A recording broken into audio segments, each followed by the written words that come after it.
Hai Closeters, welcome to Closet Hijab Art YouTube channel bareng aku Aci Dan aku Dila dalam series Hijab Your World.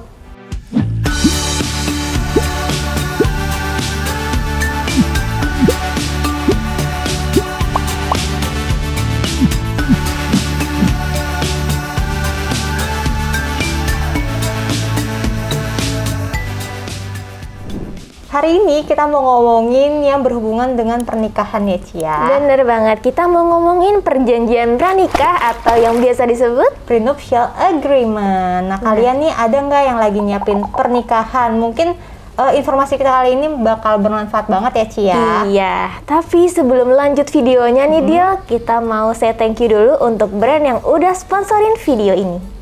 Pertama di Indonesia, minuman kolagen dengan teknologi terbaru Fish Collagen Tripeptide yaitu Nama Daily Sigen. Cukup dikonsumsi 1 saset per hari, kita sudah bisa dapat benefit untuk menjaga kelembapan kulit dan memperkuat rambut dan kuku loh. Produk ini juga sudah dapat sertifikasi halal dari MUI dan terdaftar BPOM. Buat tahu info lengkapnya bisa cek di Instagram @namabeauty.co. Nah kalau Aci sendiri nih Cia, Aci kan udah nikah nih. Kemarin tuh sebelum nikah pakai bikin perjanjian pranikah nggak sih Ci? Pas aku nikah kemarin sebenarnya aku nggak bikin perjanjian pranikah karena mungkin masih awam kali ya tentang hal itu Dil.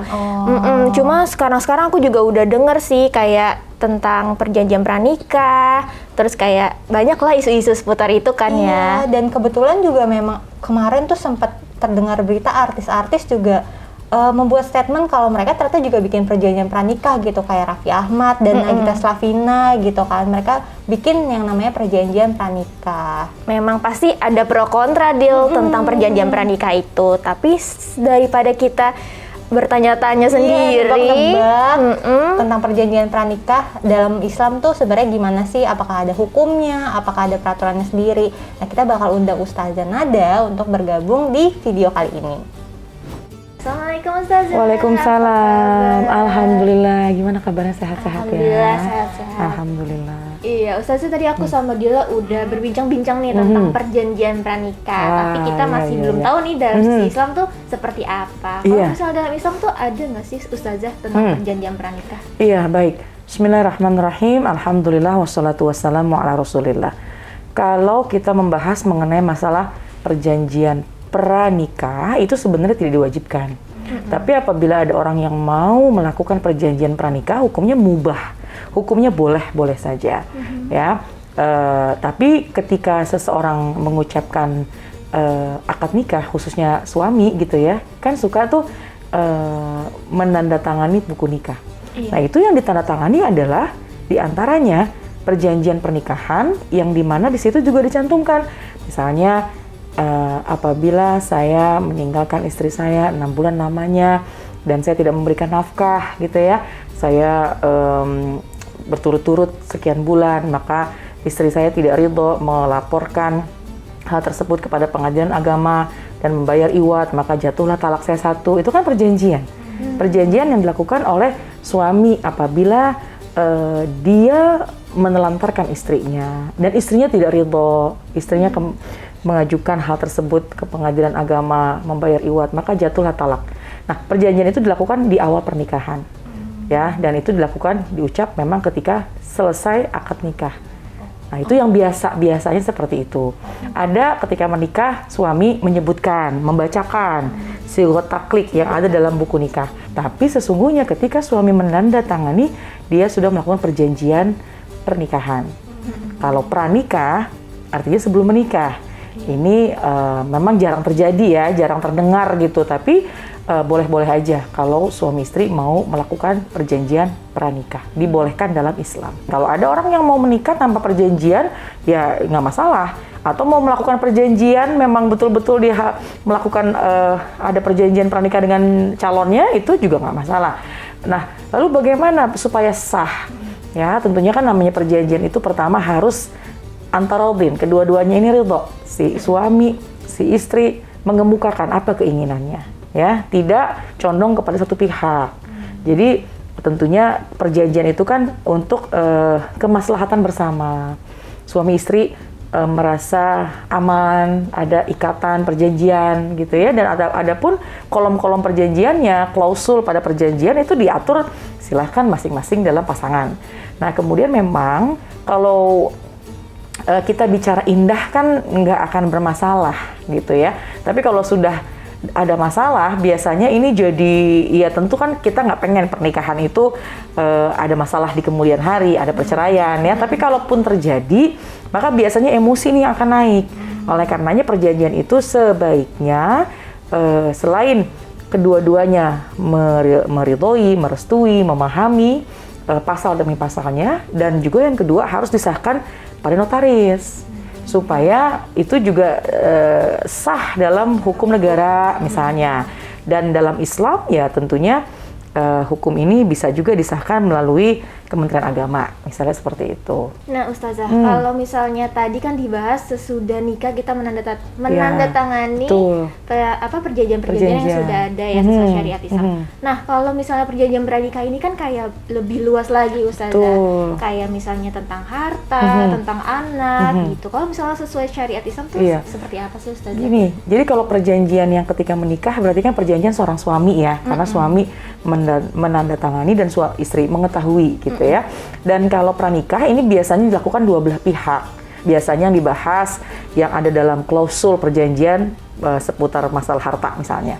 Ini si suami punya harta, si calon suami punya harta, calon istri pun juga misalnya sudah punya harta, sehingga mau diberlakukan masing-masing misalnya, atau pembagian seperti apa, ini kan berbeda-beda nih aturannya. Tapi biasanya mengenai masalah harta gono gini, yang biasanya kan orang kalau ribut pisah itu ribut harta gono gini ya. Jadi mungkin lebih kehati-hatian ketika melakukan perjanjian pranikah, harta pertama. Kemudian mengenai masalah misalnya gini, seorang istri gimana nih kalau pokoknya dalam pernikahan selama menikah suami nggak boleh menikah lagi misalnya, si istri nggak mau dipoligami, itu pun juga boleh masuk ke dalam perjanjian tersebut. Kemudian yang ketiga mengenai masalah anak, bagaimana ketika kita tidak memiliki anak dan ketika hasil dari dokter suami yang bermasalah atau istri yang bermasalah itu bagaimana solusinya. Nah itu dibicarakan di awal. Ada plus minus sih sebenarnya kalau perjanjian pranikah ini ya, yang pasti dan memang lagi-lagi tidak biasa ketika orang mau menikah adanya perjanjian pranikah, tapi ada yang melakukan itu. Plus minusnya seolah-olah kayaknya udah siap-siap banget sih mau perang gitu ya, kayaknya udah siap-siap banget mau masalah gitu, terus kayaknya nggak percaya banget sih urusan harta udah dibicarain, udahlah kan kita nikah sama-sama gitu. Nah itu minusnya. Tapi meskipun bagus-bagus aja, karena kan meminimalkan keributan, kemudian menghindari hal-hal yang tidak diinginkan di kemudian hari, akhirnya panjang tuh permasalahan biasanya, itu sah-sah saja. Nah tadi kan Ustazah sempat nyinggung juga soal poligami, Ustazah. Nah kalau misalkan di Islam sendiri kan sebenarnya poligami itu diperbolehkan nih suami. Tapi kalau misalkan dalam perjanjian pranikah itu istri minta aku nggak mau dipoligami, nah itu tuh kan berarti kayak menyampingkan syariat gitu. Nah, kalau itu boleh nggak tuh? Iya, sebenarnya gini, yang dikatakan adalah misalnya perjanjian pranikah saya tidak mau dipoligami. Nah, ini kembali kepada hatinya perempuan. Sesungguhnya dia mengetahui di dalam Islam, dalam syariat boleh berpoligami. Cuma mungkin ketika dia mencantumkan dalam perjanjian pranikah, tapi saya nggak sanggup gitu. Jadi kalimat saya tidak mau dipoligami, maknanya apa? Bukan maknanya saya mengingkari syariat, bukan maknanya saya memahami bahwa atau tidak meyakini bahwa poligami itu tidak boleh, tapi boleh dalam Islam. Tapi saya nggak sanggup, misalnya seperti itu. Jadi makanya adanya kalimat-kalimat yang mungkin dicantumkan oleh seorang istri di dalam perjanjian pranikah.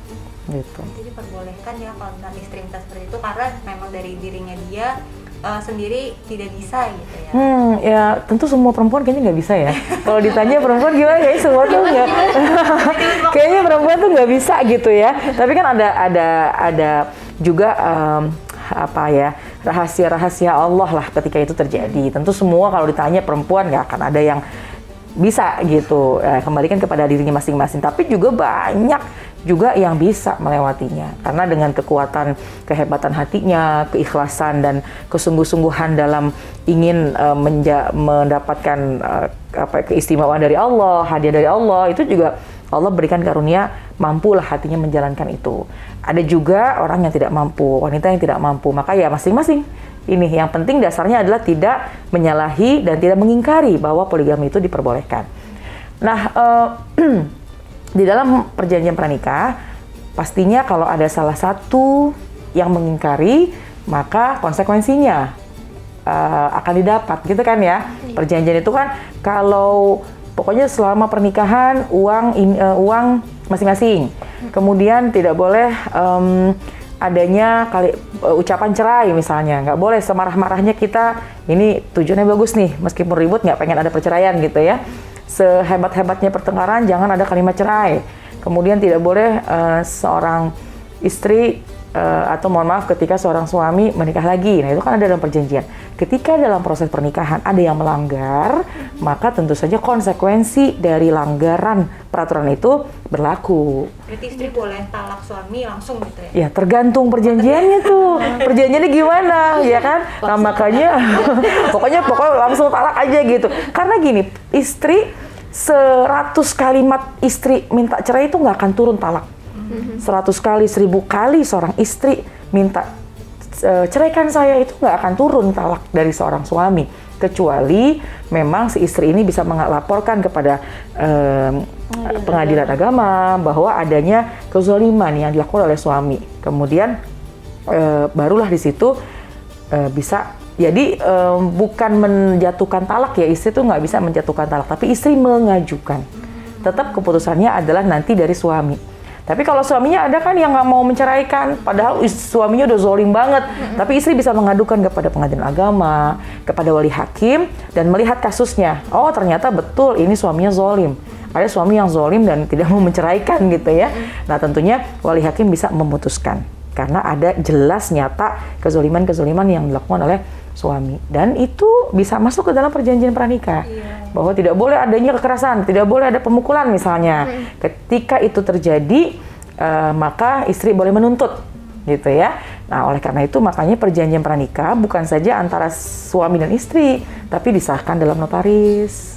Yang memang ada hukum negara yang berlaku, sehingga kuat ketika kita mau mengklaim kasus seperti itu. Tadi udah jelas banget ya yang disampaikan sama Ustazah Nada gitu, ada plus minusnya dari perjanjian pranikah ini. Iya. Mungkin Ustazah ada sedikit kesimpulan untuk para closeters tentang perjanjian pranikah. Iya, baik. Closeters di mana saja yang mengikuti program ini, kalau mau menikah tentunya perjanjian pranikah tidak diwajibkan. Tapi kalau ada orang yang ingin melakukan perjanjian pranikah, mungkin seperti ibarat sedia payung sebelum hujan, ya. Karena kalau udah hujan nggak punya payung, akhirnya lari kemana-mana basah kuyup juga gitu.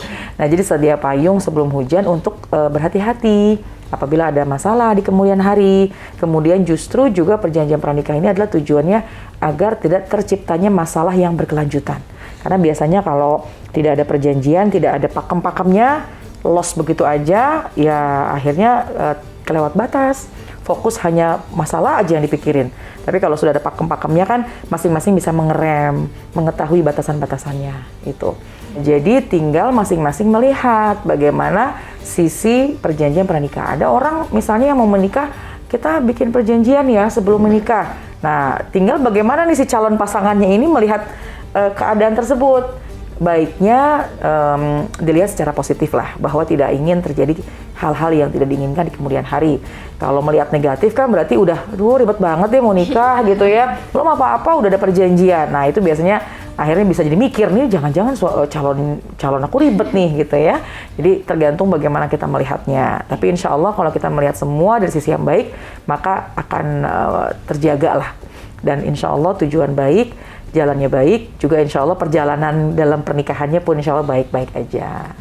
Oke, closeters, itu dia obrolan kita dengan Ustazah Nada tentang perjanjian pranikah. Semoga apa yang kita sampaikan ini bermanfaat untuk kalian. Dan kalau misalnya kalian punya ide nih, kira-kira next kita bakal ngomongin apa lagi, boleh komen di bawah ya. Dan jangan lupa, Closet juga punya YouTube channel lainnya. Ada Closet Beauty, Closet Fashion, Closet Momania, Closet Add to Cart, Closet Step Out, dan Closet Man. jangan lupa di-subscribe.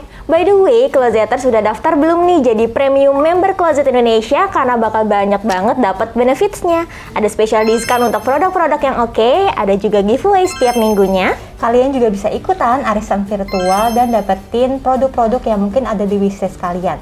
Selain itu, kalian juga bisa jadi yang pertama tahu event-eventnya Closet dan ikutan eksklusif eventnya. Dan harganya cuma 20.000 per bulan, murah banget kan? Tuh.